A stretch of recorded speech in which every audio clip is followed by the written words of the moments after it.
Le millionnaire arrive plus tôt à la propriété de campagne et manque de s'évanouir en voyant la scène. L'éclat de rire enfantin résonna dans l'air vicié de l'après-midi, un son si pur et étrange qu'Alexandre sentit une main invisible lui serrer le cœur jusqu'à l'arrêter.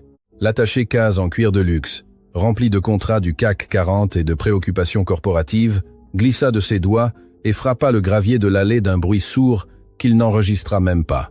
Ses yeux, habitués à lire des bilans financiers et à détecter des mensonges dans des conseils d'administration, ne pouvaient pas traiter la scène impossible qui se déroulait sur la pelouse immaculée de sa propre propriété. Là, sous la lumière dorée de 16 heures, son fils Léo, le même enfant que 5 neurologues de renom international, avait diagnostiqué d'un autisme sévère et d'une déconnexion émotionnelle permanente, était agrippé au dos d'une femme. Ce n'était pas sa fiancée. Ce n'était pas une infirmière spécialisée avec 3 doctorats. C'était l'employée de maison. Une jeune femme qu'il avait à peine regardée dans les yeux 2 fois, vêtue d'un uniforme bleu bon marché et de ridicules gants de ménage jaunes qui brillaient sous le soleil. Elle rampait sur l'herbe vert émeraude, ignorant les taches sur ses genoux, faisant des bruits de poney, tandis que Léo, son petit Léo, 6 ans, qui était censé haïr le contact physique, enfouissait son visage dans le cou de la femme et riait aux éclats, les bras ouverts, comme s'il voulait embrasser le monde entier. Alexandre sentit ses jambes lui faire défaut, l'air lui resta coincé dans la gorge. Comment était-ce possible? Juste ce matin, Solène, sa future épouse, lui avait rappelé d'un ton de patience feinte que Léo avait besoin d'augmenter la dose de sédatifs car ses crises d'agressivité étaient insupportables. Elle lui avait dit que l'enfant était un cas désespéré, une coquille vide qui n'apportait que douleur et dépenses. Mais ce qu'Alexandre avait sous les yeux n'était pas une coquille vide, c'était un enfant vivant, vibrant, heureux. Il fit un pas hésitant vers le jardin, sentant que le sol bougeait sous ses pieds. La scène était aussi hypnotique que douloureuse.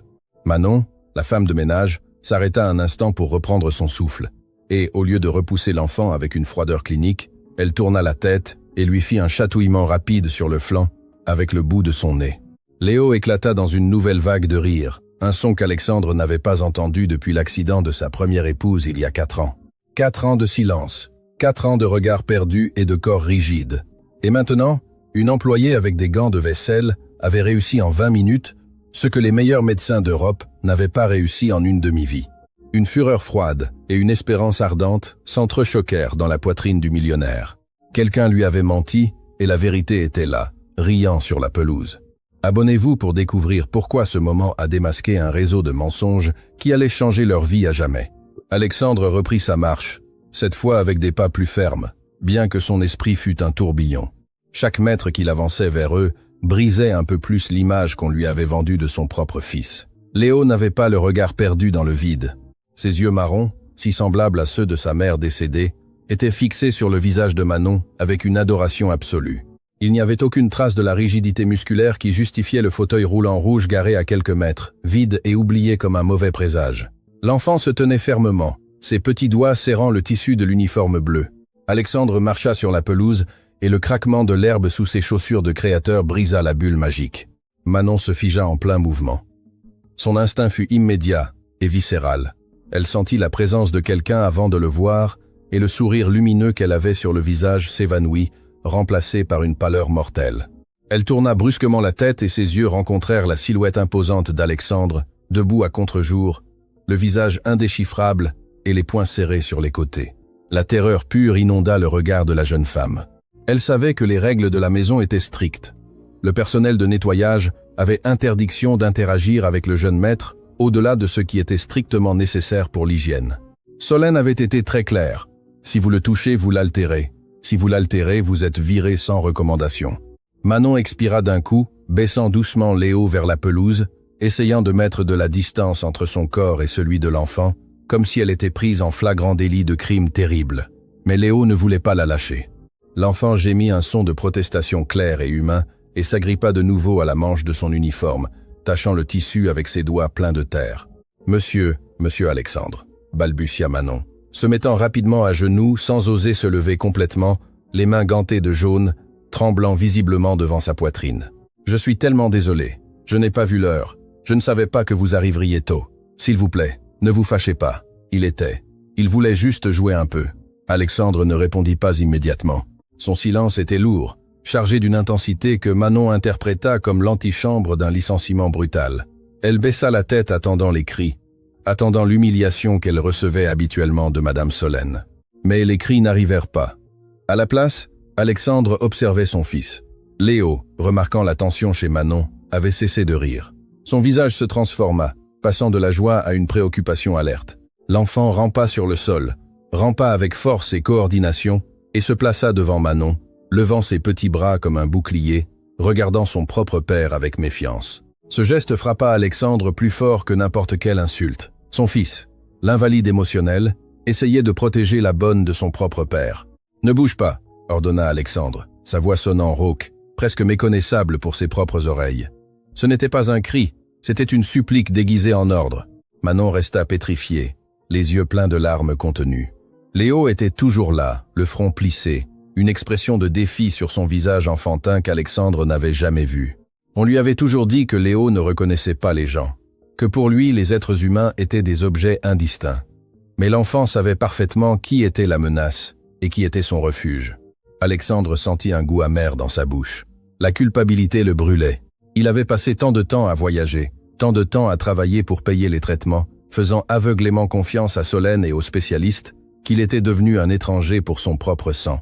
Alexandre s'accroupit lentement, ignorant comment le tissu de son costume de haute couture se tendait et se tachait de l'humidité du jardin.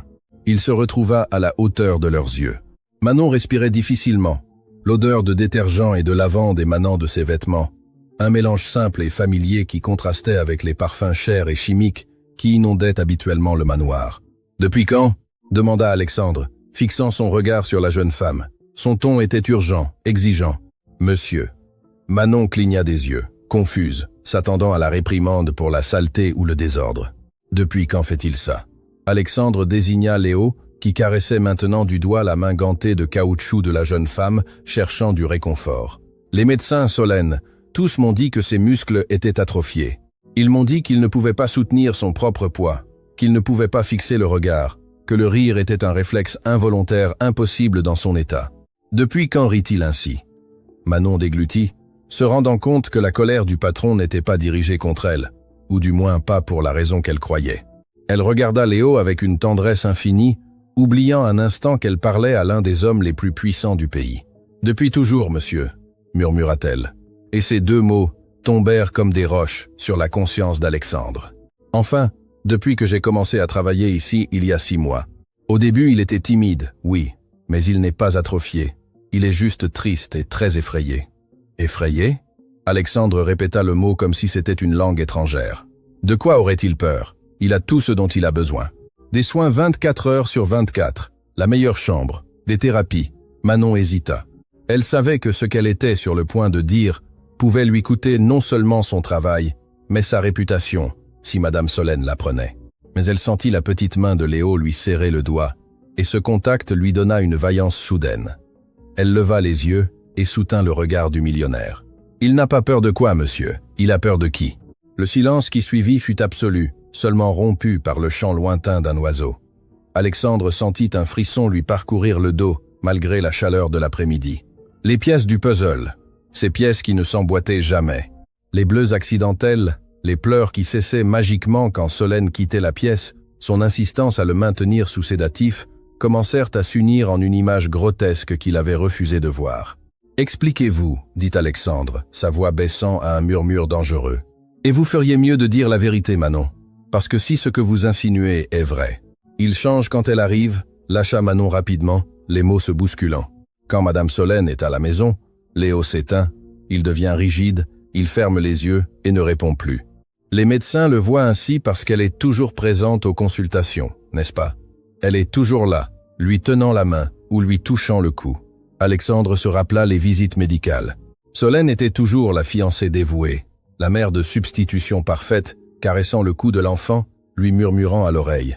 Elle lui touche toujours le cou, pensa Alexandre, et une nausée soudaine l'envahit en se rappelant un vieux documentaire sur les points de pression. C'était possible, c'était monstrueux. Mais le rire, ce rire qu'il venait d'entendre ne mentait pas. « Je veux en voir plus », ordonna Alexandre, se levant brusquement, effrayant Manon. « Vous avez dit qu'il n'est pas atrophié. Montrez-moi ce qu'il peut faire. Maintenant, monsieur. » Je ne suis pas thérapeute, nous jouions juste. Manon tenta de s'excuser, craignant d'avoir trop parlé. Faites-le, tonna-t-il, et puis, voyant comme Léo se recroquevillait, il adoucit son ton, passant une main dans ses cheveux grisonnants avec désespoir. S'il vous plaît, j'ai besoin de le voir. J'ai besoin de savoir que je ne suis pas fou de croire que mon fils est là-dedans. Manon hocha lentement la tête, s'essuya les mains sur son tablier, retira les gants de ménage jaunes et les laissa tomber sur la pelouse, révélant des mains travailleuses et douces. Elle se tourna vers l'enfant et sa posture changea. Ce n'était plus la servante effrayée, c'était une compagne de jeu. Elle commença à fredonner une mélodie douce, une berceuse populaire qu'Alexandre se rappelait vaguement de sa propre enfance. « Allez, Léo, l'avion va décoller », dit-elle d'une voix chantante, tendant les bras. À l'étonnement d'Alexandre, Léo ne fit pas que sourire. L'enfant appuya ses mains sur le sol, tendit les muscles de ses jambes qui étaient censés être inutiles et, avec un effort visible mais décidé, souleva ses fesses du sol. Il se mit en position de ramper par lui-même. Il n'y eut pas d'aide, pas de support mécanique, ce fut de la pure volonté motrice. Léo rampa 2 pas vers Manon et ensuite, regardant son père du coin de l'œil, il émit un son guttural qui se forma peu à peu en syllabes. « Ah, ah, avion ». Le mot fut maladroit, traîné, mais indubitable. Alexandre porta sa main à sa bouche pour étouffer un sanglot. Muet. Le diagnostic disait muet, non verbal. Et là, son fils demandait à jouer à l'avion. Le monde d'Alexandre, construit sur des rapports médicaux et la confiance aveugle en sa fiancée, s'écroula à cet instant, laissant apparaître une réalité brillante et terrible. Léo était en bonne santé. Quelqu'un le maintenait malade exprès. « Mon Dieu !» murmura Alexandre, tombant à genoux à côté de son fils. Il tendit une main tremblante vers la joue de l'enfant. Léo ne s'écarta pas cette fois, bien qu'il maintînt son regard fixé sur Manon cherchant l'approbation. Elle hocha légèrement la tête avec un sourire triste. Alexandre toucha la peau chaude de son fils et sentit une connexion électrique. Mais avant qu'il ne puisse traiter le miracle, le son d'un moteur puissant rugit dans l'entrée principale. Une voiture de sport rouge freina, avec un crissement de pneus sur le gravier. Le corps de Léo réagit instantanément. Le sourire disparut. Ses épaules se tendirent et ses yeux se vitrèrent, revenant à ce regard vide et perdu qu'Alexandre connaissait si bien. Manon devint pâle comme un linge. « C'est elle », murmura l'employé, ramassant les gants du sol avec des mains maladroites. « Monsieur, s'il vous plaît, si elle me voit jouer avec lui. » La transformation de Léo fut la preuve définitive. Ce n'était pas une maladie, c'était de la terreur. Alexandre sentit son sang bouillir dans ses veines, une fureur volcanique qui menaçait d'exploser, mais ses années dans les affaires lui avaient enseigné une leçon vitale. N'attaque jamais quand l'ennemi ne sait pas que tu es là. Il regarda vers la maison où les talons de Solène résonnaient déjà dans le vestibule, puis il regarda Manon. « Levez-vous », dit Alexandre. Sa voix froide et calculatrice, un ton qu'il utilisait pour détruire ses concurrents. « Mettez vos gants, agissez comme si rien ne s'était passé. »« Monsieur ?» Manon le regarda sans comprendre. « Écoutez-moi bien, Manon. » Alexandre la saisit doucement par les épaules, la regardant fixement dans les yeux. « À partir de cet instant, vous et moi sommes alliés. Personne, absolument personne, ne peut savoir ce que je viens de voir. Aujourd'hui, je ne vais pas la confronter. Aujourd'hui, je vais commencer à la détruire. » Alexandre se leva, se secoua la poussière de son costume et, avec un dernier regard à son fils, qui était déjà revenu à son état catatonique fin, courut vers la porte latérale du service. « Je vais entrer par le bureau. Elle croira que je travaille. Quand elle sortira ici, je veux que vous observiez tout, parce que cette nuit, tout va changer. » Depuis la fenêtre du bureau, caché derrière de lourds rideaux de velours qui sentaient la poussière et l'ancienneté, Alexandre observait la scène, la respiration contenue, comme un franc-tireur, attendant le moment de tirer. Son cœur battait avec une violence qui lui faisait mal aux côtes, un martèlement sourd qui accompagnait l'arrivée de la femme qu'il prévoyait d'épouser dans 2 mois. Le contraste était brutal, presque cinématographique. Le jardin, qui quelques minutes auparavant avait été une scène de rire et de miracle sous le soleil doré, s'assombrit métaphoriquement à l'instant où Solène apparut dans l'encadrement de la porte-fenêtre. Elle ne marchait pas, elle défilait. Elle portait des talons aiguilles rouges qui s'enfonçaient méchamment dans la pelouse parfaite, ruinant l'herbe à chaque pas, une métaphore parfaite de ce qu'elle avait fait de leur vie.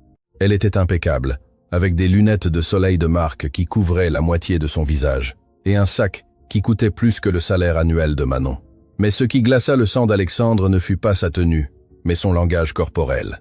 Depuis la sécurité de sa cachette, il vit comment la posture de Solène irradiait une agressivité tendue, électrique. Il n'y avait personne d'autre autour, ou du moins c'est ce qu'elle croyait. Ainsi, le masque de mère dévouée et souffrante était tombé par terre avec ses clés. « Qu'est-ce que vous faites, bon sang ?» Le cri de Solène traversa le double vitrage du bureau, étouffé, mais indubitablement chargé de venin. Alexandre vit Manon se recroqueviller physiquement, un réflexe conditionné de celle qui a reçu trop de coups verbaux.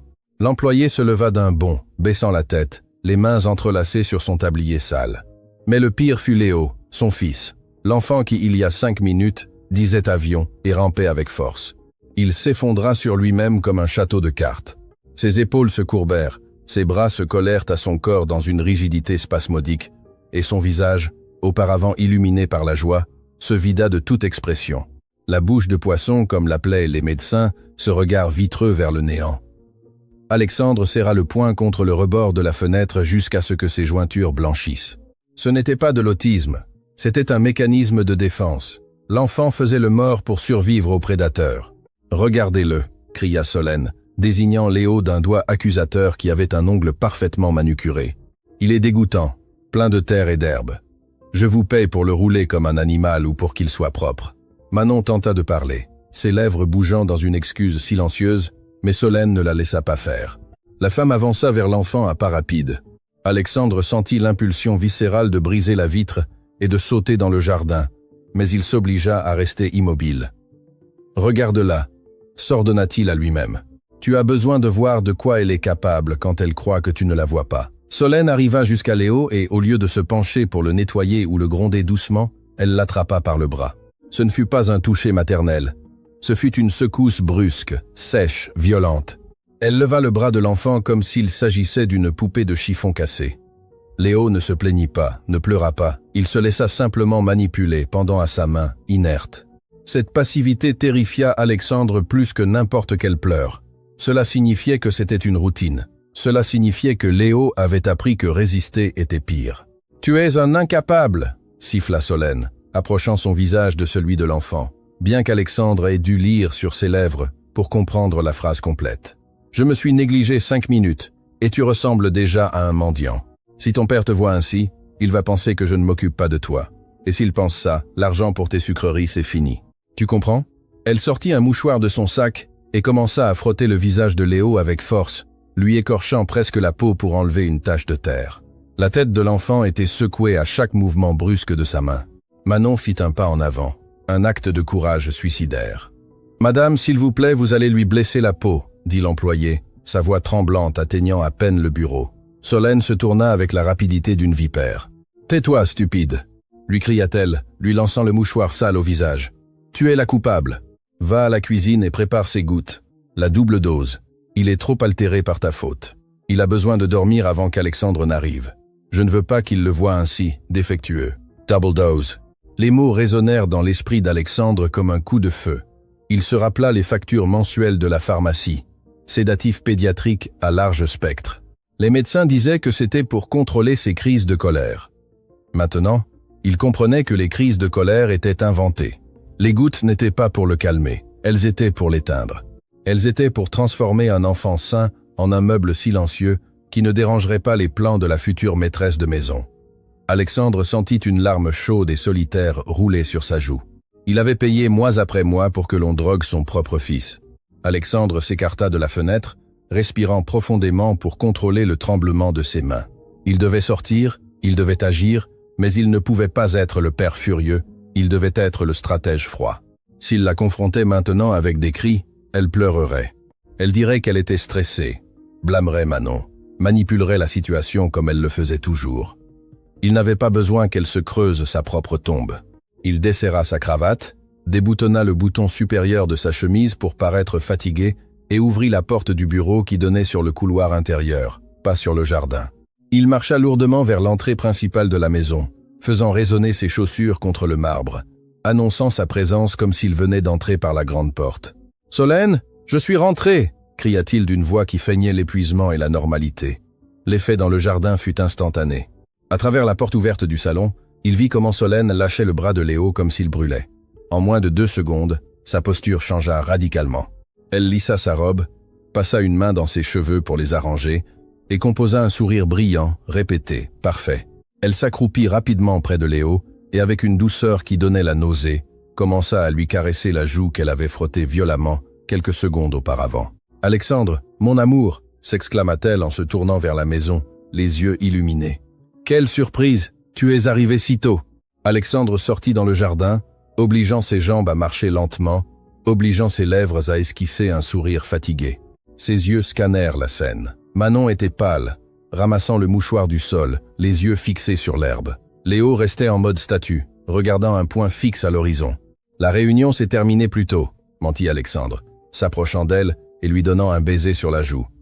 Il sentit le parfum coûteux de Solène et dut contenir son envie de vomir. « Je voulais vous voir. Comment allez-vous? Comment s'est passée la journée ?» Ce fut une question piège, une simple épreuve.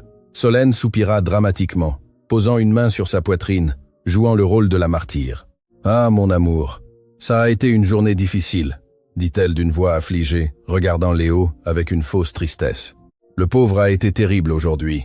Il a crié toute la matinée. Il s'est cogné la tête contre le mur. J'ai dû lutter pour qu'il ne se blesse pas. Les médecins ont raison. Son état empire. J'ai à peine pu le sortir dans le jardin il y a 1 minute pour qu'il prenne l'air. Mais regarde, il ne réagit même pas. Il est complètement parti. » Alexandre sentit son sang bouillir. Il a crié toute la matinée. Mensonge. Manon lui avait dit qu'ils avaient joué. Il s'est cogné la tête. Mensonge. Il n'avait pas de marque. Il empire. Le plus grand mensonge de tous. Vraiment? Demanda Alexandre en s'accroupissant devant Léo. L'enfant ne le regarda pas. Il sentait la présence de Solène comme une ombre toxique sur eux. Mon pauvre petit, il a l'air épuisé. Il leste, insista Solène, posant une main possessive sur l'épaule de l'enfant, serrant légèrement. Alexandre remarqua que Léo faisait une grimace imperceptible de douleur. « J'ai dit à Manon de préparer son médicament. Il a besoin de se reposer, mon amour. Peut-être devrions-nous l'interner dans ce centre de Genève que le docteur Vallès a suggéré. Je sais que c'est coûteux et loin, mais je n'ai plus la force. Je m'inquiète pour sa sécurité. » Là était le plan final. L'envoyer loin, se débarrasser du problème pour toujours et rester seul avec le millionnaire et sa fortune. Alexandre regarda Manon. L'employé leva les yeux 1 seconde, ses yeux pleins de panique, le suppliant silencieusement de ne pas croire les mensonges. Alexandre soutint son regard, un message silencieux de « Je te vois, je te crois ». « Non », dit Alexandre, se levant et s'essuyant les genoux. Sa voix fut ferme, coupante. « Nous ne allons l'envoyer nulle part pour l'instant. En fait, je veux passer l'après-midi avec lui. » Le visage de Solène se tendit imperceptiblement. « Mais mon amour, il est en crise. Il peut être dangereux. Tu sais qu'il devient agressif. » Elle tenta de le dissuader, faisant un pas pour s'interposer entre le père et le fils. Peu importe. Alexandre la contourna et regarda Manon. « Manon, n'apportez pas les gouttes. Apportez du jus d'orange et restez ici. Je veux que vous soyez présente aussi. Il semble que Léo soit à l'aise avec vous. » Solène laissa échapper un petit rire nerveux, incrédule. « Manon, mon amour, s'il te plaît. C'est juste la femme de ménage. Léo ne sait même pas qu'elle existe. C'est un objet pour lui. En plus, elle a beaucoup à faire à l'intérieur. La maison est un désastre. »« La maison peut attendre, » coupa Alexandre. Et cette fois, il laissa un peu de son autorité de PDG se filtrer dans son ton. Il regarda Solène droit dans les yeux, la défiant pour la première fois depuis des années. « J'ai remarqué quelque chose d'étrange, Solène. » Le silence devint dense. Solène cligna des yeux, son sourire vacillant. « Étrange? Qu'est-ce que tu veux dire ?» Que quand je suis arrivé, Alexandre fit une pause délibérée, savourant l'éclair de peur dans ses yeux. Il m'a semblé entendre des rires d'enfants. Solène se raidit, son esprit calculateur travailla à 1000 à l'heure. « Ah, ça, dit-elle rapidement, retrouvant son calme. Ce devaient être les enfants des voisins. Le vent porte le son. Léo n'a pas ri depuis des années. Alexandre, ne te fais pas d'illusions cruelles. Son cerveau ne fonctionne pas ainsi. Peut être, dit Alexandre en se tournant vers son fils. Il s'inclina et, brisant toutes les règles que Solène avait imposées, souleva Léo dans ses bras. L'enfant se tendit comme une planche de bois, attendant la réprimande ou le coup, mais Alexandre l'étreignit avec force, le collant à sa poitrine, murmurant près de son oreille, pour que lui seul puisse entendre, ignorant la femme qui les regardait avec suspicion. « Avion !» murmura Alexandre. « Papa est là. L'avion va décoller, champion. » Il sentit le petit corps de Léo frémir. Et puis, très lentement, presque imperceptiblement, Une petite main se posa sur l'épaule du costume cher d'Alexandre. Ce ne fut pas une étreinte complète, mais ce fut une réponse, la preuve de vie. « Entrons », dit Alexandre à voix haute, marchant vers la maison avec son fils dans les bras, laissant Solène plantée dans le jardin, la bouche ouverte. « Manon, venez avec nous maintenant !» Solène resta derrière, les regardant s'éloigner. Pour la première fois, le contrôle lui échappait des mains, et Alexandre, marchant vers le manoir qui était devenu une prison, jura qu'il ne dormirait pas cette nuit-là avant d'avoir trouvé le flacon de pilules et les caméras de sécurité qu'il prévoyait d'installer. La guerre avait commencé. L'atmosphère à l'intérieur du manoir était irrespirable, un mélange de luxe stérile et de tension silencieuse. Alexandre entra dans le vestibule principal avec Léo dans les bras, sentant le corps de son fils être un bloc de glace rigide contre sa poitrine. Derrière lui, le son des talons de Solène résonnait comme des coups de feu sur le marbre italien, un rappel constant de la menace qui le talonnait. Manon entra la dernière, fermant la porte avec une douceur qui dénotait sa peur de se faire remarquer, restant collée au mur comme si elle voulait se fondre dans le papier peint. « Emmène-le immédiatement dans sa chambre, Alexandre », ordonna Solène, sa voix retrouvant ce ton de commandement déguisé en préoccupation médicale. « Il est surstimulé. Regarde comme il tremble. Cette promenade dans le jardin a été une terrible erreur. Manon, bougez. Allez à la cuisine et apportez le flacon de nuit tranquille et le nouveau compte-gouttes. L'enfant a cassé l'autre hier dans une de ses crises d'hystérie. » Alexandre monta les escaliers, sentant la bile dans sa gorge. Crise d'hystérie. Maintenant, il savait que c'était des mensonges, mais il avait besoin de voir jusqu'où allait la farce. Il entra dans la chambre de Léo, une pièce qui ressemblait plus à une clinique qu'à la chambre d'un enfant. Murs blancs, meubles aux bords arrondis, jouets sous clé dans des vitrines de verre et une odeur persistante d'antiseptique. Il déposa Léo doucement sur le lit. L'enfant ne bougea pas. Il resta à regarder le plafond, les yeux grands ouverts, respirant de façon superficielle. La terreur dans son regard était absolue. Solène entra comme un tourbillon, lui arrachant l'espace. « Sors, mon amour, dit-elle, poussant légèrement Alexandre vers la porte. Tu n'aimes pas le voir quand je lui donne les gouttes. Tu sais que ça devient difficile et ça te brise le cœur. Je m'en charge, c'est mon fardeau, je le porte pour toi. »« Non, » dit Alexandre en se plantant sur le seuil. Son ombre couvrait le lit. « Aujourd'hui, je reste. Je veux apprendre. Si nous allons nous marier, j'ai besoin de savoir comment prendre soin de mon fils. » Un éclair de contrariété traversa les yeux de Solène, mais elle le cacha rapidement avec un sourire triste. Manon apparut à la porte avec un plateau d'argent. Ses mains tremblaient tellement que le flacon de verre teinté cliquetait contre le métal. « Donne-le-moi. » Solène arracha le flacon à Manon avec brusquerie. Ce qui se passa ensuite fut gravé sur la rétine d'Alexandre comme un film d'horreur. Solène ne fut pas douce. Il n'y eut ni chanson, ni patience. Elle attrapa la mâchoire de Léo d'une main, serrant les joues de l'enfant avec force pour l'obliger à ouvrir la bouche. Léo tenta de tourner la tête, émettant un gémissement étouffé, ses petits yeux cherchant désespérément Manon à la porte. « Tiens-toi tranquille, tocard », murmura Solène, oubliant un instant qu'Alexandre était là, ou peu, être confiante qu'il interpréterait sa violence comme une fermeté nécessaire. Solène introduisit le compte-gouttes de force. 1, 2, 3, 4 doses. Le liquide épais et jaunâtre disparut dans la gorge de l'enfant. Léo toussa en s'étouffant, secouant son petit corps, mais il avala. La réaction fut presque immédiate, trop rapide pour être quelque chose de naturel. En quelques secondes, la tension dans les muscles de Léo disparut, remplacée par une flacidité non naturelle. Ses paupières tombèrent lourdement, la lumière dans ses yeux s'éteignit.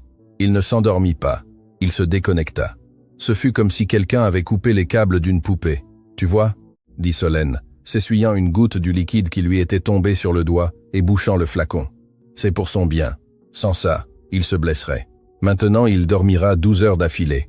Paix pour lui, paix pour nous. » Alexandre regarda son fils, qui gisait maintenant la bouche entr'ouverte, bavant légèrement, transformé en légume que les médecins décrivaient. Il sentit une impulsion meurtrière d'attraper Solène par le cou et de la lancer par la fenêtre. Mais il se contint, s'accrochant à l'encadrement de la porte jusqu'à ce que le bois craque. Il ne pouvait pas le sauver aujourd'hui. Il devait le sauver pour toujours. Et pour cela, il avait besoin de preuves irréfutables. Il avait besoin que le monde voie le monstre. « Tu as raison, mon amour », mentit Alexandre d'une voix morte. « Tu as un don avec lui. Je ne sais pas ce que je ferais sans toi. » Solène sourit victorieusement, rangeant le flacon dans sa poche au lieu de le laisser sur la table de nuit. « Descendons. Manon restera à surveiller. Toi et moi avons besoin d'un verre de vin. Je suis épuisé. En sortant, Alexandre se tourna une seconde. Manon était au pied du lit, pleurant en silence. Alexandre lui fit un geste imperceptible de la tête. « Tiens bon. » L'aube arriva enveloppée dans un silence sépulcral. Le manoir dormait, ou du moins c'est ce qu'il semblait. Solène ronflait doucement dans la chambre principale, sous les effets de 2 verres de Chablis et de la satisfaction d'avoir contrôlé la crise. Mais Alexandre était complètement réveillé, vêtu de vêtements noirs, se déplaçant comme un fantôme dans sa propre maison. Il avait attendu jusqu'à 3 chéraux du matin pour exécuter la première phase de son plan. Il entra dans son bureau et ouvrit le coffre-fort caché derrière un tableau. Il n'en sortit pas d'argent, mais un étui noir qu'il utilisait pour l'espionnage industriel dans ses entreprises. Microcaméra haute définition de la taille d'un bouton avec transmission en temps réel vers le cloud. Il se dirigea d'abord vers la chambre de Léo. La porte grinça légèrement, mais l'enfant, sous l'effet des sédatifs, ne bougea pas. Alexandre sentit une douleur lancinante en voyant son fils dans ce coma chimique, mais il transforma la douleur en précision. Il travailla rapidement. Il installa une caméra dans l'œil de verre d'un ours en peluche qui était sur une étagère haute. Une autre fut cachée dans le détecteur de fumée du plafond. Une troisième, avec un microphone à gain élevé, fut placée discrètement derrière le rideau, pointant directement vers le lit. Ensuite, il descendit au salon principal et au jardin. Il plaça des dispositifs dans les lampes, dans les cadres des tableaux, et un stratégique dans la cuisine, où il savait que Manon et Solène interagissaient le plus. Chaque angle était couvert, chaque mensonge serait enregistré en 4K. En remontant, il passa par la salle de bain du couloir. Il savait que Solène y laissait parfois des choses. Il ouvrit la pharmacie avec un soin chirurgical. Au fond, derrière ses crèmes faciales à 500 €, il trouva un flacon vide du médicament de Léo qu'elle n'avait pas jeté à la poubelle. Alexandre le prit avec un mouchoir, évitant de laisser des empreintes, et le mit dans un sac hermétique. Demain matin, il irait dans un laboratoire privé. Il avait besoin de savoir exactement quel poison on donnait à son sang. Lorsque le soleil commença à poindre, teignant le ciel d'un gris pâle, Alexandre était déjà impeccablement vêtu de son costume de travail, avec une valise faite à côté de la porte. Son visage était un masque de froideur exécutive. Il descendit à la cuisine où Manon préparait déjà du café, les yeux gonflés de ne pas avoir dormi. « Bonjour », dit Alexandre à voix basse. Manon sursauta, manquant de renverser la cafetière. « Monsieur, bonjour ». Alexandre s'approcha d'elle. Il n'y avait personne d'autre. Solène dormait toujours. « Écoutez-moi bien, Manon. Dans 10 minutes, je descendrai avec Solène et je lui dirai que je pars en voyage. Une affaire urgente à Londres. 3 jours. » Les yeux de Manon se remplirent de panique. « Vous allez me laisser seul avec elle, monsieur, s'il vous plaît. Elle était très en colère hier. Si vous partez. »« Je ne pars pas, » l'interrompit-il, la prenant doucement par les mains. « C'est un piège. Je vais sortir avec la voiture, faire le tour et rester dans la maison d'amis au bout de la propriété, celle qui est abandonnée. J'ai installé des caméras dans toute la maison. Je verrai tout depuis mon ordinateur portable. » Manon cessa de trembler et le regarda avec étonnement. « Des caméras ? Oui. J'ai besoin qu'elle se confie. J'ai besoin qu'elle montre son vrai visage devant les caméras, pour que la police puisse l'emmener et qu'elle ne puisse plus jamais s'approcher de Léo. Mais j'ai besoin de votre aide. Vous devez tenir bon.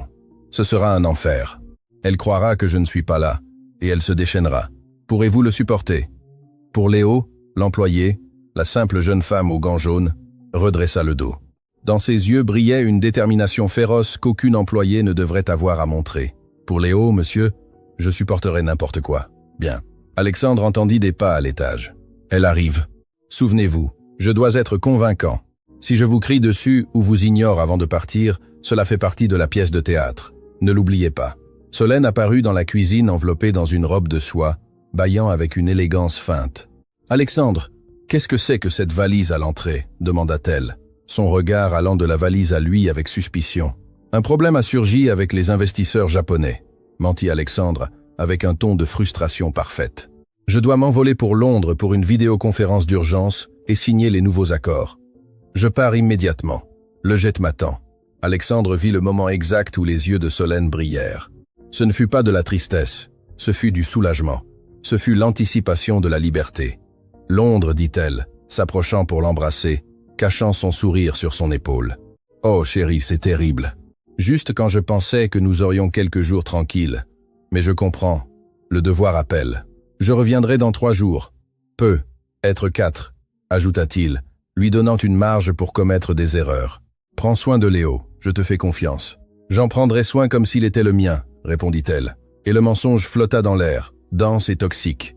Alexandre prit sa valise et se dirigea vers la sortie sans regarder en arrière, sachant qu'il laissait son fils dans la gueule du loup, mais sachant aussi qu'il serait le chasseur qui attendait dans l'ombre.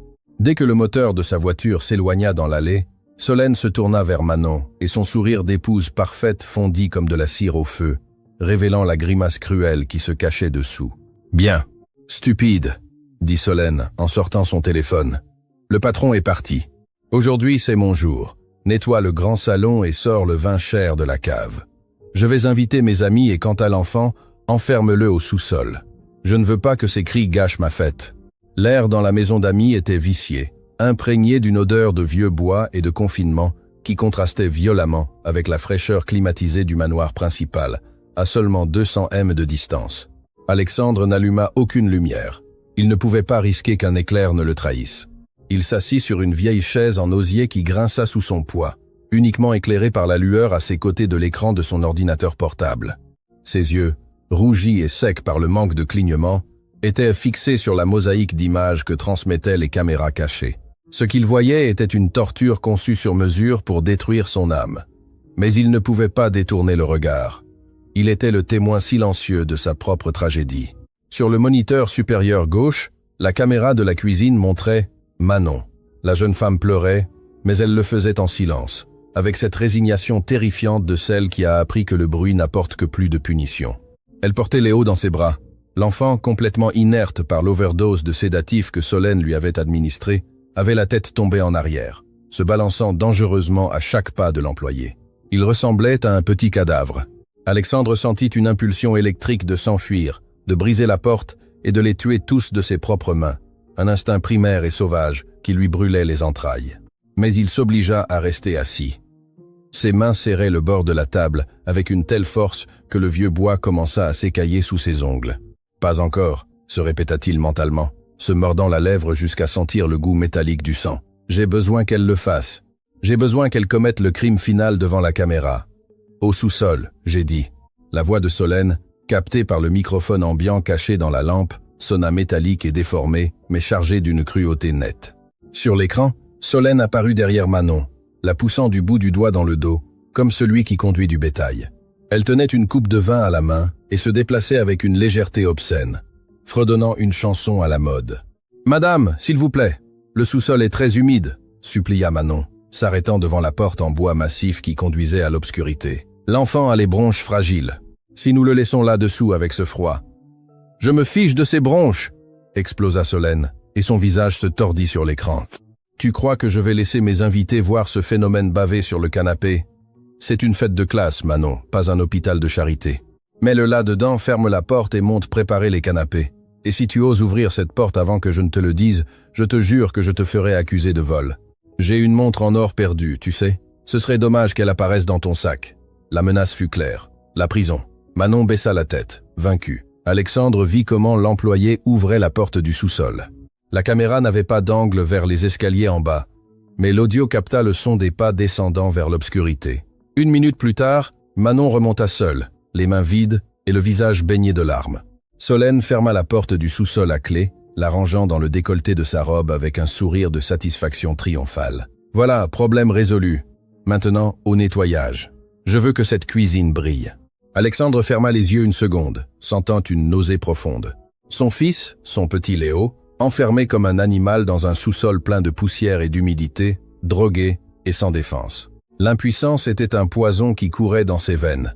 Mais il fut interrompu par le son d'une notification sur son téléphone, un courriel urgent. L'expéditeur était le docteur Salazar, le chef du laboratoire privé auquel il avait envoyé les échantillons ce matin même par un messager de confiance. L'objet du courriel disait « Résultat toxicologique, urgent niveau critique ». Alexandre ouvrit le fichier avec des doigts tremblants. Il n'avait pas besoin d'être médecin pour comprendre les barres rouges qui traversaient le graphique. Patient Léo, 6 ans. Échantillon résidu dans flacon et salive mouchoir. Résultat positif pour clinaphénol et diazépam en concentration 3 fois supérieure à la limite sûre pour un adulte. Traces de suppresseurs du système nerveux central non approuvés pour usage pédiatrique. Note. L'usage continu de cette combinaison non seulement cause une paralysie motrice temporaire et un état catatonique, mais génère un dommage neurologique cumulatif. À ces doses, le risque d'arrêt respiratoire pendant le sommeil est de 80%. Alexandre laissa tomber le téléphone sur la table. Ce n'était pas seulement de la maltraitance, ce n'était pas seulement de la négligence, c'était un meurtre au ralenti. Solène ne contrôlait pas Léo. Elle le tuait peu à peu, effaçant son cerveau, éteignant ses poumons, s'assurant que s'il ne mourait pas, il serait si endommagé qu'il ne pourrait jamais réclamer son héritage ou raconter la vérité. La femme avec laquelle il dormait, la femme qui feignait de l'aimer, exécutait son fils jour après jour. La froideur du stratège disparut. Maintenant, il ne restait que la fureur du père. Alexandre regarda le moniteur où Solène se servait un autre verre de vin, riant seul dans la cuisine. Il avait déjà les preuves toxicologiques. Maintenant, il avait la vidéo de l'enfermement. Il avait assez pour l'envoyer en prison pour des années, mais ce n'était pas suffisant. Il voulait la détruire. Il voulait que ses amis, cette haute société devant laquelle elle feignait d'être parfaite, voient le monstre qu'elle était. Il voulait une humiliation publique si dévastatrice qu'elle ne pourrait se cacher sous aucune pierre. Il regarda l'horloge, 19h. Les voitures des invités commenceraient à arriver à tout moment. La fête était sur le point de commencer, et Alexandre, depuis sa grotte obscure, se prépara à être le chef d'orchestre de l'enfer qui s'annonçait. La nuit tomba sur la propriété comme un manteau lourd, cachant la laideur morale sous des lumières de jardin parfaitement conçues. Depuis l'écran de son ordinateur portable, Alexandre vit comment la façade de sa maison se transformait. Solène avait allumé les lumières décoratives, créant une ambiance de conte de fées qui contrastait abondamment avec la réalité du sous-sol. Les premières voitures de luxe commencèrent à glisser dans l'allée. Mercedes, BMW, décapotables conduites par des femmes qui s'habillaient comme si elles allaient à un gala de bienfaisance, inconscientes qu'elles entraient sur la scène d'un crime. Le son de la musique lounge commença à filtrer par les microphones du salon. Alexandre augmenta le volume de ses écouteurs pour ne perdre aucun mot. Il avait besoin de tout entendre. Il avait besoin de munitions. Solène accueillit ses amis à la porte principale avec des embrassades effusives et des baisers en l'air qui ne touchaient pas la peau. « Bienvenue. »« Entrez, entrez !» s'exclama Solène, radieuse dans une robe de soie vert émeraude. « La maison est toute à nous.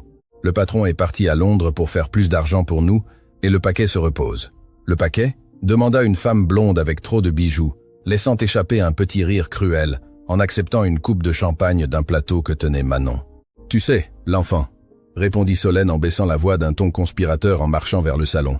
Aujourd'hui, il était insupportable, criant, bavant, une horreur. J'ai dû lui donner sa médecine spéciale et le ranger là où il ne dérange pas. Honnêtement, les filles, c'est un sacrifice qu'aucune de vous ne comprendrait. Vivre avec un enfant comme ça, c'est comme vivre avec un petit animal cassé. Mais bon, Alexandre se sent coupable, et cela se traduit par des compensations. Solène désigna d'un geste ample les rénovations du salon, les nouveaux meubles et son propre collier de diamants. Les amis rirent d'un son de hyène vêtue de soie. « Tu es une sainte, Solène », dit une autre femme, brune et grande. « Moi, je l'aurais déjà envoyé dans un internat d'État, et j'aurais jeté la clé. Comment supportes-tu cela ? Patience, ma chérie. » « Patience et stratégie, » dit Solène, clignant de l'œil vers la caméra cachée dans le tableau, sans savoir que son fiancé enregistrait chaque pixel de sa confession. « Dès que nous serons mariés, et qu'Alexandre me donnera le contrôle total du fonds fiduciaire médical, disons que le petit Léo aura besoin d'un climat plus favorable en Suisse, très loin d'ici et très bon marché, même si les factures diront le contraire. » Alexandre sentit ses tempes éclater. Là était la confession financière, la fraude, la préméditation. Il avait tout. Il pouvait appeler la police immédiatement. Il pouvait entrer avec un fusil, mais son regard se dévia vers le moniteur inférieur droit, le sous-sol. Il n'y avait pas de lumière là-dessous, mais la caméra avait la vision nocturne infrarouge. L'image était granuleuse dans des tons de gris et de vert fantomatiques. Léo bougeait. L'effet du sédatif passait plus vite que d'habitude.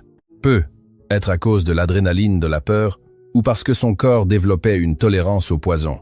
L'enfant était assis sur le vieux matelas, qu'ils utilisaient pour ranger les vêtements d'hiver. Il serrait ses genoux, en se balançant frénétiquement. Alexandre approcha son visage de l'écran. Il pouvait voir la terreur pure dans les yeux de son fils, qui brillaient dans l'obscurité comme ceux d'un chat effrayé. Léo regardait vers la porte fermée en haut de l'escalier, et alors l'enfant fit quelque chose qui brisa le cœur d'Alexandre en 1000 morceaux. Il commença à frapper le sol avec ses poings, mais en silence. Il ouvrait la bouche pour crier « Papa !» mais aucun son ne sortait. Ou peu. Être avait-il trop peur que la sorcière l'entende. En haut, la fête battait son plein. La musique avait augmenté de volume. Manon passait entre les invités avec des plateaux de canapé, invisibles pour elle, traités comme un meuble de plus. Mais Alexandre remarqua quelque chose dans la posture de l'employé. Manon ne regardait pas les invités. Elle regardait l'horloge. Elle regardait la porte du sous-sol. Elle était tendue comme un ressort sur le point de se relâcher. Profitant du fait que Solène était occupée à raconter une anecdote sur son dernier voyage à Paris, Manon laissa le plateau sur une table d'appoint et se glissa vers la cuisine. Alexandre changea rapidement de caméra pour la suivre. Il la vit fouiller dans les tiroirs avec désespoir. Elle ne cherchait pas de nourriture. Elle cherchait quelque chose de métallique, un tournevis, un couteau, quelque chose pour forcer la serrure. « Ne le fais pas, Manon. Elle va te tuer », murmura Alexandre à l'écran, le cœur serré. Il savait que si Solène la découvrait en train d'essayer d'ouvrir la porte, la violence serait immédiate. Mais Manon ne s'arrêta pas. Elle trouva un vieux couteau à beurre et courut vers la porte du sous-sol. Elle tenta d'insérer la pointe dans la serrure, ses mains tremblant violemment. Le bruit métallique, bien que léger, résonna dans le silence de la cuisine. Crac. Le son ne vint pas de la porte. Il vint de l'entrée de la cuisine. « Qu'est-ce que tu crois que tu fais, sale traîtresse ?» Alexandre vit Solène apparaître dans l'encadrement de la porte, son visage transformé par une rage démoniaque. Elle avait entendu, elle avait suivi l'employé. Manon lâcha le couteau qui tomba au sol avec un bruit sourd qui sembla être un coup de feu. « Madame, j'ai entendu un bruit.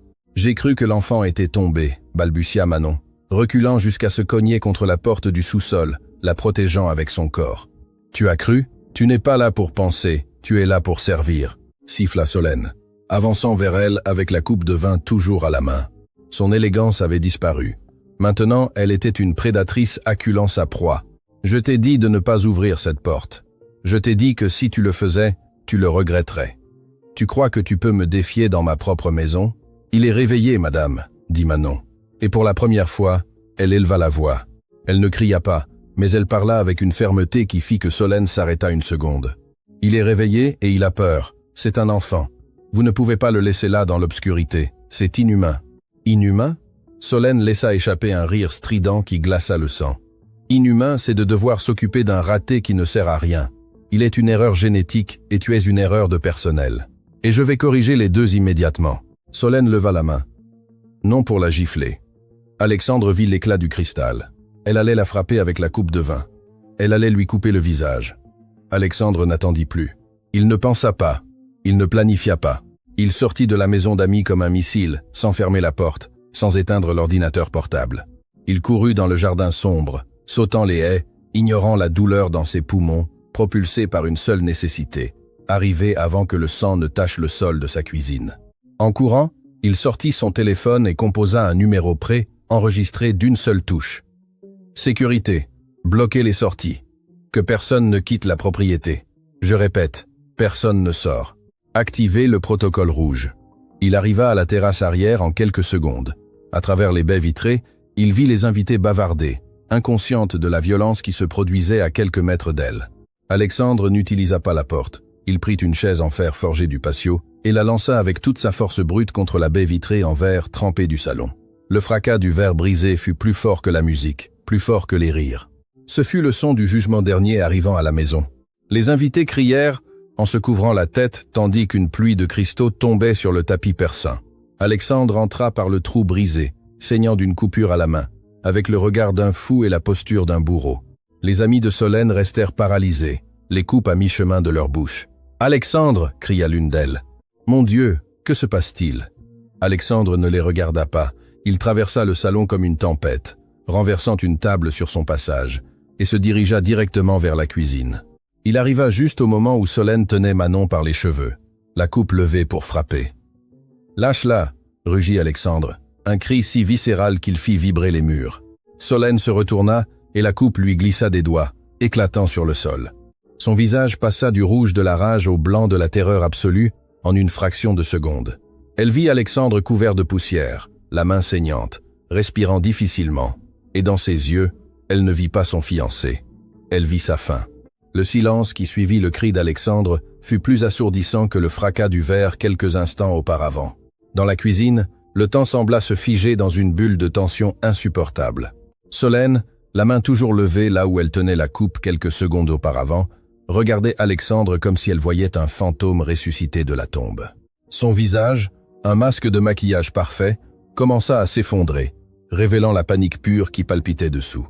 Manon, recroquevillée contre la porte du sous-sol, sanglotait en silence, les yeux grands ouverts, incapable de réaliser que le patron était là, saignant et furieux, au lieu d'être en vol vers Londres. « Alexandre, mon amour », commença Solène. Sa voix tremblait dans une tentative pathétique de retrouver son ton mielleux habituel. Elle baissa la main lentement, forçant un sourire qui ressemblait à une grimace de douleur. « Mon Dieu, quelle peur tu m'as faite. Pourquoi es-tu entré ainsi? Es-tu blessé? Regarde ta main. » Elle fit un pas vers lui, tendant les bras comme si elle voulait l'étreindre, tentant désespérément de rétablir la normalité, de convertir la scène de violence domestique en un malentendu malheureux. « Ne t'approche pas !» dit Alexandre. Sa voix ne fut pas un cri. Cette fois, ce fut un grognement bas, guttural, chargé d'une menace si réelle que Solène s'arrêta net, trébuchant sur ses propres talons. « Si tu fais un pas de plus, Solène, je te jure que j'oublierai que je suis un gentleman. » Solène pâlit. Elle regarda vers le salon où ses amis se massaient sur le seuil de la cuisine, chuchotaient, les coupes de champagne oubliées dans leurs mains. L'audience regardait. Elle devait agir vite. « Alexandre, s'il te plaît, tu es agité, dit-elle, augmentant le volume pour que les invités l'entendent, adoptant son rôle de victime. Je comprends que tu sois stressé par le travail, mais regarde ce que tu as fait. Tu as effrayé Manon. La pauvre fille était. Elle faisait une crise de nerfs. Elle a essayé de voler des couverts en argent, et j'ai dû l'arrêter. J'essayais juste de protéger notre maison. C'était un mensonge si rapide, si fluide, que pendant une seconde, Alexandre sentit une admiration répugnante pour sa capacité de manipulation. Manon haleta, secouant la tête frénétiquement. « Mensonge !» cria l'employé, trouvant sa voix parmi les larmes. « Monsieur, la clé, elle l'a dans sa robe. Léo est en bas. » La mention du nom de l'enfant brisa le dernier fil de patience d'Alexandre. Il ignora Solène, ignora les invités bouche bée et avança vers sa fiancée. Il n'y eut aucune délicatesse. Alexandre l'attrapa par le poignet avec sa main saine, serrant fortement. « La clé ?» exigea-t-il, la regardant dans les yeux avec une intensité qui la brûlait. « Lâche-moi! Tu me fais mal !» pleurnicha Solène en se tordant. « Je ne sais pas de quoi tu parles. L'enfant est dans sa chambre, il dort. » Alexandre n'attendit pas. Il vit l'éclat métallique qui dépassait du décolleté de sa robe de créateur. D'un mouvement brusque, il mit la main et arracha la petite clé de bronze qui pendait à une chaîne fine, cassant la fermeture. Solène cria plus par humiliation que par douleur, et porta les mains à sa poitrine, reculant vers le comptoir. « C'est un animal !» cria Solène à ses amis. « Appelez la police, il est devenu fou !» Alexandre ne la regarda même pas. Il se tourna vers Manon, lui posa une main sur l'épaule brièvement, un geste de « tu es en sécurité », puis introduisit la clé dans la serrure de la porte du sous-sol. Le mécanisme tourna avec un clic métallique. Alexandre ouvrit la porte d'un coup sec, et l'odeur d'humidité et d'obscurité frappa son visage. « Léo !» cria-t-il vers l'abîme noir. Il n'y eut pas de réponse, seulement le bourdonnement lointain de la chaudière. Sans hésiter, Alexandre se lança dans l'escalier, trébuchant dans l'obscurité, se guidant par l'instinct. Ses mains touchèrent les murs froids de pierre. Arrivé en bas, il chercha l'interrupteur, mais l'ampoule était grillée ou cassée. Il sortit son téléphone et alluma la lampe de poche. Le faisceau de lumière blanche coupa l'espace sombre et désordonné plein de vieilles boîtes et de meubles couverts de draps. « Léo, mon fils, c'est papa !» Sa voix se brisa. Alors il le vit. Dans un coin, derrière une pile de tapis roulés, il y avait une petite masse qui tremblait. Léo était recroquevillé, le visage caché entre ses genoux, se couvrant les oreilles avec ses mains. L'enfant se balançait d'avant en arrière, émettant un bourdonnement bas et constant pour bloquer le monde extérieur. Alexandre s'agenouilla devant lui, sentant son âme se déchirer. Le sol était glacial. Léo ne portait que son pyjama fin. « Champion !» murmura Alexandre en tendant la main, mais s'arrêtant avant de le toucher pour ne pas l'effrayer. « Ça y est, c'est fini. Papa est venu te chercher. L'avion a atterri. » Léo cessa de se balancer. Lentement, très lentement, il leva la tête. La lumière de la lampe de poche illumina son visage sale de poussière, avec des traces de larmes séchées sur les joues. Ses yeux, dilatés par la peur et les résidus des sédatifs, focalisèrent la lumière et ensuite, miraculeusement, trouvèrent le visage d'Alexandre. « Pas Papa !» cria l'enfant d'une gorge sèche. Alexandre lâcha le téléphone et l'étreignit. Ce fut une étreinte désespérée, totale. Léo ne resta pas rigide. Cette fois, il s'agrippa au cou de son père avec une force surprenante, enfouissant son visage dans sa chemise, taché de sang et de sueur, sanglotant d'un soulagement qu'aucun enfant de 6 ans ne devrait avoir à ressentir. « Montons », dit Alexandre en le soulevant dans ses bras. Léo pesait très peu, trop peu. « Nous allons sortir d'ici. » Il monta les escaliers d'un pas ferme, portant son fils comme s'il était le trésor le plus précieux de l'univers. En franchissant le seuil de la porte du sous-sol et en revenant à la lumière brillante de la cuisine, la scène avait changé. Solène n'était plus seule contre le comptoir. Elle était entourée de ses amis, qui la consolaient, tandis qu'elle pleurait des larmes de crocodile en arrangeant sa robe. « Et c'est pour ça que je l'ai enfermé, parce qu'il a essayé de me mordre », disait Solène, entre des sanglots fins. « Il est dangereux, les filles. » Alexandre ne comprend pas. Sa culpabilité de père l'aveugle. La voix de Solène mourut dans sa gorge quand elle vit Alexandre sortir du sous-sol avec l'enfant dans les bras. Le silence retomba, lourd et accusateur. Léo, ébloui par la lumière, cacha son visage dans le cou de son père. Son pyjama était taché de moisissures. Il y avait des toiles d'araignée dans ses cheveux. Il ressemblait à un enfant de la rue, pas à l'héritier d'une fortune. Les amis de Solène reculèrent, horrifiés. L'image était trop puissante pour être ignorée. Il n'y avait pas d'enfant dangereux. Il y avait une créature terrorisée et un père prêt à tuer pour elle. « Allons dans le salon », dit Alexandre avec un calme froid qui effrayait plus que ses cris précédents. Ce n'était pas une invitation, c'était un ordre. Tous, maintenant. « Je ne vais nulle part avec toi », cracha Solène, essayant de reprendre le contrôle. « Es-tu ivre ou drogué? Regarde dans quel état tu as mis l'enfant. Tu le salis avec ton sang. Donne-le-moi. Je suis sa mère légale devant la loi en l'absence d'eux. » Solène tenta d'attraper la jambe de Léo. « Manon », appela Alexandre, ignorant Solène et marchant vers le salon, obligeant les invités à s'écarter. « Viens ici. » L'employé, s'essuyant les larmes avec son tablier, se redressa et marcha derrière lui, passant à côté de Solène, la tête haute pour la première fois de sa vie. Solène resta bouche bée, voyant son autorité s'évaporer. Mais la méchante n'était pas prête à se rendre. L'humiliation publique était son pire cauchemar, et elle n'allait pas permettre que cela se produise. Avec un regard de haine pure, elle suivit le groupe vers le salon principal, où l'énorme écran de télévision de 85 pouces dominait le mur sombre et silencieux, attendant d'être allumé. Le salon principal, décoré avec un goût exquis et des fleurs fraîches qui coûtaient une fortune, s'était transformé en tribunal improvisé. Alexandre s'arrêta au centre de la pièce sous le lustre en cristal. Il posa Léo avec douceur et l'assit sur le canapé en velours beige, un meuble que Solène avait toujours interdit à l'enfant de toucher par peur des taches. Léo se recroquevilla sur le coussin, regardant autour de lui avec des yeux écarquillés, cherchant Manon. L'employé se plaça immédiatement à ses côtés, s'agenouillant sur le tapis, lui prenant la main. L'enfant soupira, se calmant instantanément, en sentant le toucher familier des gants de caoutchouc qu'elle avait oublié d'enlever, ou peut-être qu'elle avait décidé de laisser comme son armure. Les invités de Solène, 5 femmes de la haute société locale, restèrent debout en demi-cercle inconfortable, ne sachant si elles devaient partir ou rester pour voir le spectacle. La curiosité morbide les maintenait ancrés au sol. Solène fit irruption dans le salon, les yeux injectés de sang. Elle avait perdu son élégante composure. Maintenant, elle était une bête acculée. « Assez de ce théâtre !» cria-t-elle, en désignant Alexandre. « Dehors de ma maison, vous toutes dehors. C'est une affaire de famille privée. » Alexandre fait une crise psychotique. Regardez-le. Il est sale, il saigne, il délire. Alexandre la regarda avec une tranquillité exaspérante. Il s'essuya le sang de la main sur son pantalon et sortit son téléphone de sa poche. « Personne ne part, dit-il, sa voix résonnant avec autorité. Du moins pas avant d'avoir vu pourquoi mon fils était enfermé au sous-sol pendant que vous buviez du champagne. » Alexandre marcha vers le téléviseur. Solène comprit instantanément ce qui allait se passer. Ses yeux se dévièrent vers la caméra cachée dans le cadre du tableau au-dessus de la cheminée. Un détail qu'elle avait ignoré 1000 fois. La couleur abandonna son visage. « N'ose pas !» cria Solène, se lançant vers lui pour essayer de lui arracher le téléphone. « C'est illégal. Tu ne peux pas m'enregistrer dans ma propre maison. » Mais avant qu'elle ne puisse atteindre Alexandre, Manon se leva. Ce fut un mouvement rapide, fluide. La servante, la femme invisible, s'interposa sur le chemin de la maîtresse de maison. « Ne le touchez pas », dit Manon. Elle ne cria pas. Elle le dit d'une voix ferme d'acier. Solène s'arrêta, incrédule. L'audace de l'employé l'aveugla de rage. « Toi » siffla Solène, la salive sortant de sa bouche. « Tu oses me donner des ordres? Tu es une crevarde que j'ai ramassée dans la rue.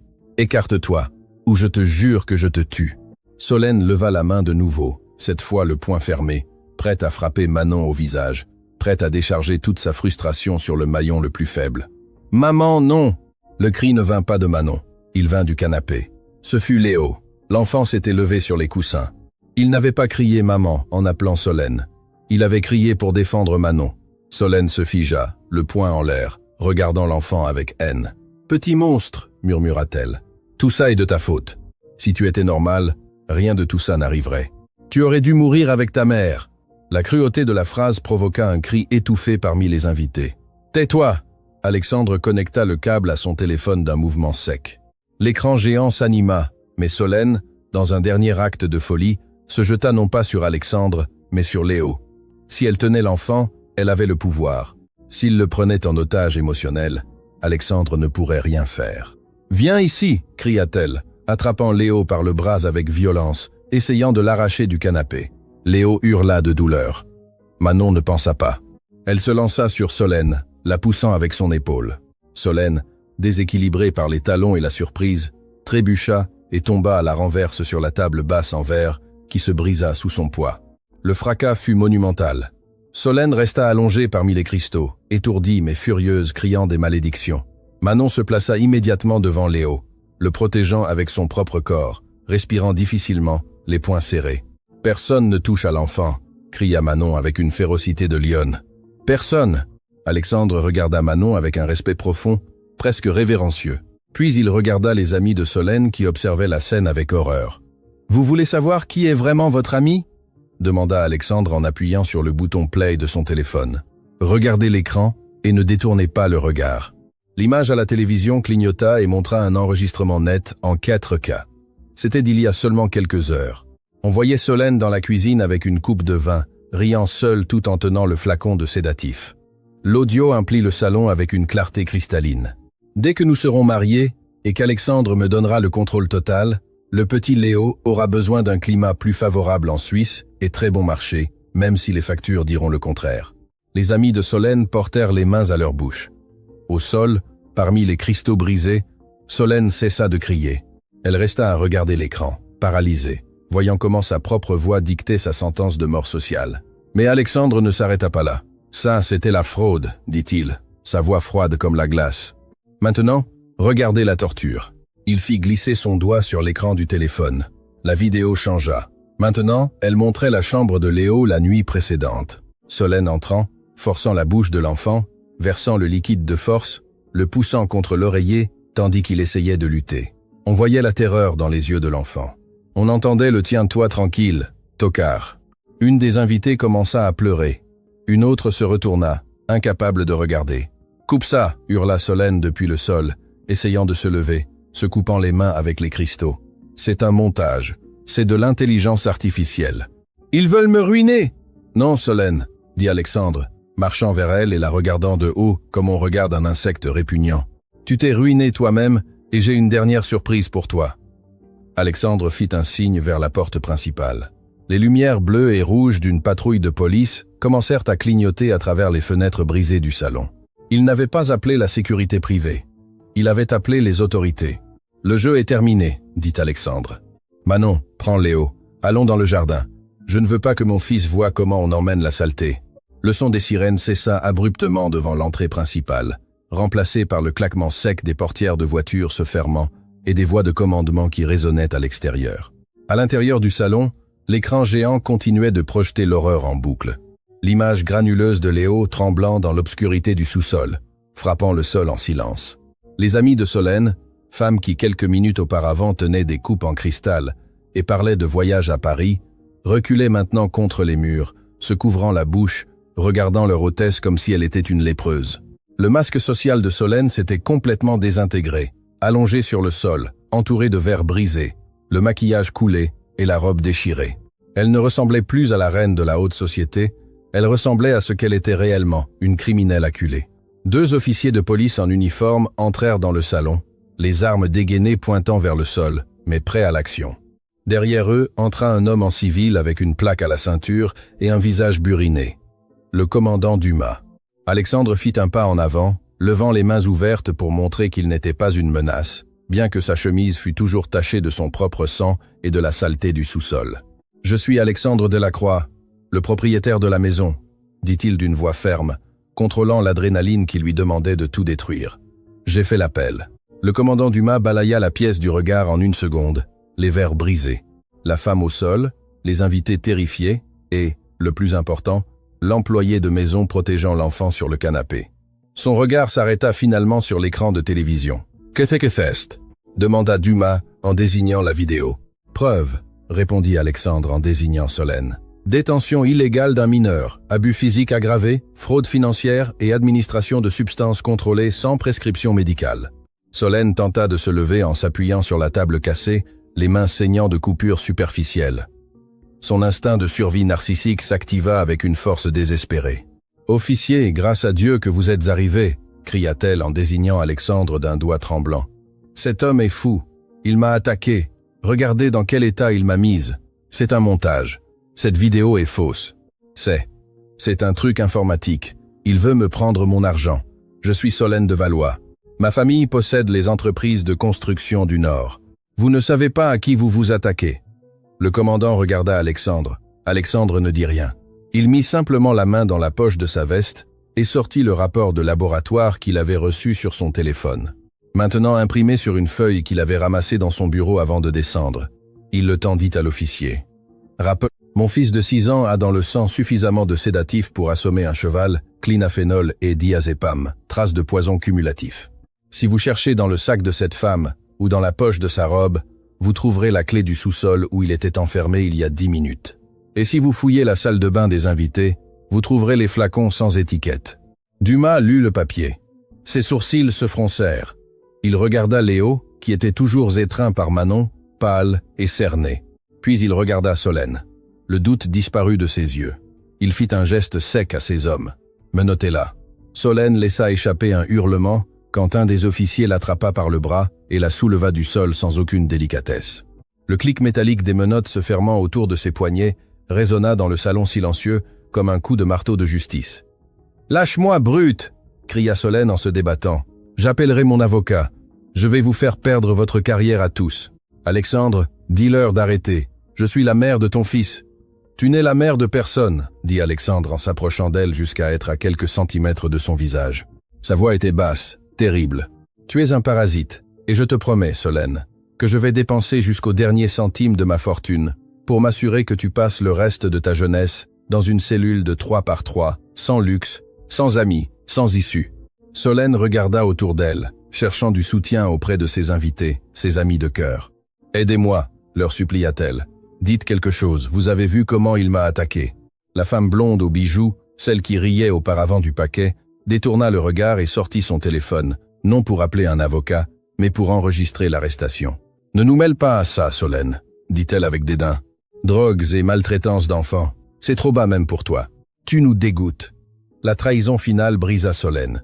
Elle commença à crier des insultes, maudissant tout le monde, révélant sa véritable nature vénéneuse, tandis que les officiers la traînaient vers la porte.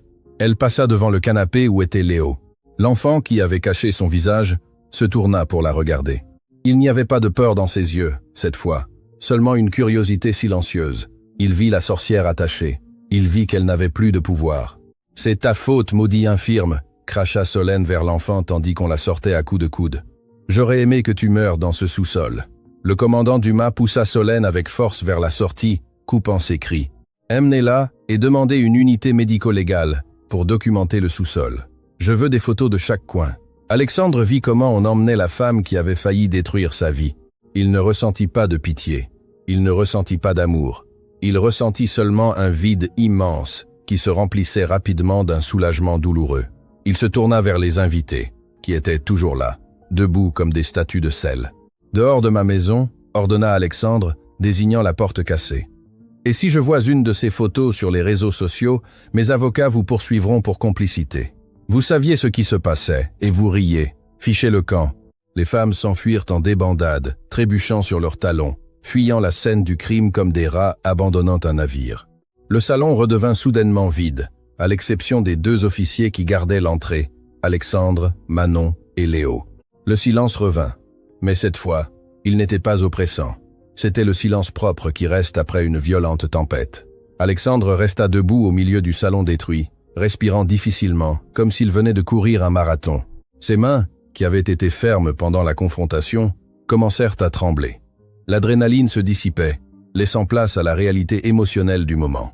Il regarda ses jointures ensanglantées, puis regarda l'écran de télévision, qui était maintenant noir, et finalement tourna la tête vers le canapé. Manon était toujours là, agenouillée sur le tapis perçant plein de cristaux, les bras autour de Léo. L'employé tremblait. Maintenant que le danger immédiat était passé, le choc s'installait. Elle, une femme humble qui avait besoin de ce travail pour survivre, venait de frapper la fiancée de son patron. Elle avait désobéi à des ordres directs et avait fait partie d'un scandale policier. Dans son esprit, malgré avoir fait ce qui était juste, la logique de la peur lui disait que sa vie était ruinée. « Monsieur », murmura Manon, baissant la tête, essayant de lâcher Léo doucement. « Je vais aller chercher mes affaires. Je suis vraiment désolé pour le désordre, la table, les cris. Je ne voulais pas causer de problème. Je vais partir par la porte de service, pour que la police ne... » Alexandre la regarda, stupéfait par ce qu'il entendait. Partir. Cette femme venait de sauver la vie de son fils. Elle s'était interposée entre un monstre et un enfant, sans défense. Elle avait reçu des insultes, des menaces et presque des coups. Et sa première préoccupation était de s'excuser pour une table cassée. « Quoi ?» Alexandre marcha vers elle, ses pas craquant sur les fragments de verre. Manon se recroquevilla, interprétant son approche comme le prélude au licenciement. « Ce n'est pas la peine de me payer la semaine, monsieur. Je comprends que c'est beaucoup de problèmes. Laissez-moi juste partir. » Alexandre tomba à genoux devant elle. Il ne s'accroupit pas, il s'effondra. Ses genoux heurtèrent le sol dur, ignorant les cristaux qui s'enfonçaient dans le tissu de son pantalon.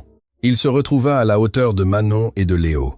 Pour la première fois, le grand homme d'affaires, le millionnaire intouchable, était au même niveau que son employé de maison. « Manon, regarde-moi », dit-il, la voix brisée par les larmes qu'il ne pouvait plus contenir.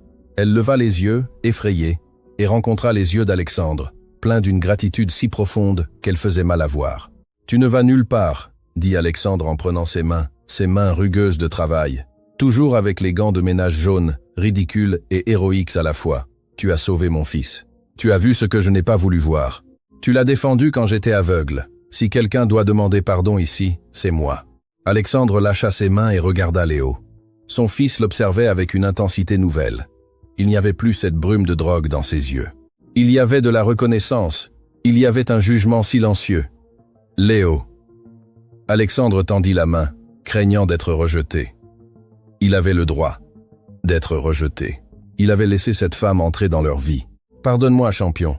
Papa a été idiot. Papa ne t'a pas protégé. Mais je te jure sur la mémoire de ta maman que plus jamais personne ne te fera de mal. Plus jamais tu n'auras peur dans ta propre maison. » Léo regarda la main de son père, puis regarda Manon. Elle lui sourit entre les larmes et hocha légèrement la tête, lui donnant la permission, lui donnant la sécurité. Et alors ça se produisit. Léo se détacha de l'étreinte de Manon. Il ne rampa pas. Il se leva sur le tapis, titubant un peu à cause de la faiblesse de ses jambes engourdies, mais se tenant droit, il fit un pas vers Alexandre, puis un autre. « Pas, dit Léo d'une voix claire. L'enfant se lança en avant, et Alexandre l'attrapa en l'air, l'étreignant avec une force désespérée, enfouissant son visage dans le petit cou de son fils, pleurant comme un enfant. Il sentit les petits bras de Léo lui entourer le cou, serrant, consolant. Ce n'était pas l'étreinte d'un enfant malade, c'était l'étreinte d'un survivant. « Tu es là, répétait Alexandre en le berçant. Manon observait la scène, se sentant une intruse dans ce moment intime, mais incapable de bouger. Elle se sentait épuisée, vide, mais en même temps pleine d'une chaleur étrange. Elle retira lentement les gants jaunes, les laissant sur la table cassée. Ils étaient le symbole de son ancienne vie, de sa soumission. Alexandre leva les yeux, Léo toujours dans les bras, et regarda Manon. « Manon, dit-il en s'essuyant les larmes avec le dos de sa main. Demain matin, je ferai rédiger un nouveau contrat par mes avocats. Vous ne nettoierez plus jamais de sol. Vous ne porterez plus d'uniforme. Je veux que vous soyez la tutrice légale de Léo. Je veux que vous viviez ici avec nous, comme faisant partie de la famille. Je veux qu'il grandisse avec la seule personne qui a eu le courage de l'aimer quand personne d'autre ne le faisait. Monsieur, je n'ai pas d'études. Je ne sais pas être tutrice, balbutia-t-elle, submergée. Tu lui as appris à rire, dit Alexandre en se levant avec Léo dans les bras. C'est plus que ce qu'aucune université ne peut enseigner. S'il te plaît, ne nous quitte pas. Nous avons besoin de toi. Léo, depuis les bras de son père, tendit une main vers Manon, les doigts ouverts l'invitant. Ma, dit l'enfant. Manon éclata de nouveau en larmes. Mais cette fois, ce n'étaient pas des larmes de peur. Elle hocha la tête, incapable de parler, et prit la petite main de Léo. Tous les trois formèrent un cercle au milieu de la destruction du salon, un noyau d'humanité entouré de ruines. Dehors, la nuit était sombre, mais à l'intérieur, pour la première fois depuis des années, on sentait l'aube se lever. Le cauchemar de Solène était terminé, mais la véritable guérison commençait à peine. Alexandre regarda son fils et la femme qu'il avait sauvés. Il sut que bien qu'il ait perdu sa fiancée et sa réputation sociale auprès de ses fausses amies, il avait gagné quelque chose d'infiniment plus précieux, une seconde chance d'être père. « Allons dormir », dit Alexandre doucement. « Mais pas ici. Allons à l'hôtel. Cette maison a besoin d'être nettoyée des mauvais souvenirs. » Ils sortirent tous les trois par la porte principale, laissant derrière eux les cristaux brisés, les gants jaunes sur la table et l'écho des sirènes, marchant vers un avenir incertain, mais libre. 6 mois peuvent sembler un soupir dans l'histoire du temps, mais pour la famille Delacroix, les 180 derniers jours avaient été une vie entière compressée en une reconstruction douloureuse et belle. Le manoir, qui auparavant s'élevait comme un monument froid à la solitude et à la négligence, avait changé. Ce n'était pas seulement une question de décoration. Bien que les meubles de design hostile et les surfaces de cristal coupantes aient disparu, remplacés par des canapés amples en tissu doux, des tapis moelleux où l'on pouvait se jeter au sol sans peur et des murs pleins de couleurs chaudes. Le vrai changement était dans l'air. La maison ne sentait plus les produits chimiques de nettoyage industriel et les parfums chers de femmes cruelles. Maintenant, elle sentait le pain cuit, le vieux bois, les livres ouverts et la vie. Alexandre était debout sur la terrasse, appuyé sur la balustrade en bois, observant l'horizon où le soleil de l'après-midi commençait à teindre le ciel d'orange et de violet. Il ne portait plus le costume 3 pièces qu'il utilisait comme armure contre le monde. Il portait un pantalon de lin confortable et une chemise blanche avec les manches retroussées jusqu'au coude. Il paraissait plus jeune, non parce qu'il avait moins de rides. En fait, les derniers mois de procès et de thérapie lui avaient ajouté quelques cheveux gris de plus à sa barbe, mais parce que la tension perpétuelle qui lui fronçait le sourcil avait disparu. Ses pensées s'envolèrent brièvement vers la fin du processus légal, un souvenir qui avait encore un goût aigre-doux. Il se rappela l'image de Solène au tribunal il y a à peine 2 semaines. Ce n'était plus la femme imposante et arrogante qui dominait les fêtes de charité. Vêtue de l'uniforme gris des accusés, sans maquillage, les cheveux ternes et le regard vide, elle ressemblait à une ombre d'elle-même. La sentence avait été implacable, 15 ans de prison ferme, sans possibilité de libération conditionnelle pour abus d'enfants aggravés, administration de substances illicites à un mineur et fraude massive. Le juge n'avait eu aucune pitié, surtout après avoir vu les vidéos. Les amis de Solène avaient témoigné contre elle pour sauver leur propre réputation et la société qu'elle vénérait, tant l'avait crachée et oubliée en un temps record. Justice fut rendue, oui, mais la vraie victoire ne s'était pas produite dans une salle de tribunal. La vraie victoire se déroulait en ce moment même, à quelques mètres de l'endroit où Alexandre était debout. « Papa, regarde ça !» La voix de Léo rompit ses pensées, claire et vibrante comme une cloche. Alexandre se tourna et sentit cette douleur lancinante de bonheur incrédule, qui l'assaillait encore chaque fois qu'il entendait son fils parler couramment. Au centre du jardin, le même jardin où tout avait commencé, Léo courait derrière un ballon de football. Il n'y avait plus de fauteuil roulant rouge accumulant la poussière dans un coin. Cette chaise avait été donnée à un hôpital le jour même, où les médecins confirmèrent que l'atrophie musculaire était totalement réversible. Léo avait pris du poids. Ses joues avaient la couleur rosée de la santé, et ses yeux brillaient d'une intelligence vorace. Le processus de désintoxication avait été un enfer. Des nuits de fièvre, de tremblements, de cauchemars, où l'enfant criait en demandant qu'on ne lui donne pas les gouttes, mais il ne l'avait pas passé seul. Alexandre regarda vers la silhouette qui courait à côté de Léo. Manon, elle non plus n'était pas la même. L'uniforme bleu synthétique et les gants de ménage jaunes appartenaient au passé, brûlés métaphoriquement dans le bûcher de son ancienne vie. Manon portait une simple robe à fleurs, les cheveux lâchés tombant sur ses épaules en ondulation naturelle. Elle était radieuse. Au cours des 6 derniers mois, Alexandre avait tenu parole et bien plus encore. Manon n'était pas seulement devenue la tutrice légale de Léo. Elle avait commencé à étudier la psychologie infantile à l'université le matin, démontrant un esprit brillant et empathique qui avait été gaspillé à nettoyer des sols. Mais, au-delà des études, elle était devenue le pilier émotionnel de la maison. Manon intercepta le ballon en riant, le passant à Léo avec dextérité. « Très bien, Léo !» s'exclama-t-elle. « Maintenant, frappe fort vers le but. » Léo se prépara concentré, tirant légèrement la langue dans un geste d'effort adorable, et frappa le ballon de toutes ses forces vers le but improvisé entre deux arbres. « Batte !» cria l'enfant en levant les bras au ciel, imitant les célébrations qu'il voyait à la télévision avec son père le dimanche. Alexandre descendit les marches de la terrasse et marcha vers eux, sentant l'herbe fraîche sous ses pieds nus. En le voyant s'approcher, Léo courut vers lui et se lança à ses jambes. Alexandre le souleva en l'air sans effort, le faisant tournoyer tandis que l'enfant riait aux éclats. Ce rire, le même rire qui 6 mois auparavant leur avait sauvé la vie à tous les deux. « Tu es un champion, Léo, dit Alexandre en embrassant le front en sueur de son fils. L'entraîneur dit que tu es le plus rapide de l'équipe. C'est parce que Manon m'entraîne, dit Léo avec un sérieux total en la désignant. Elle court très vite. Elle dit qu'elle a appris en courant pour ne pas rater le bus.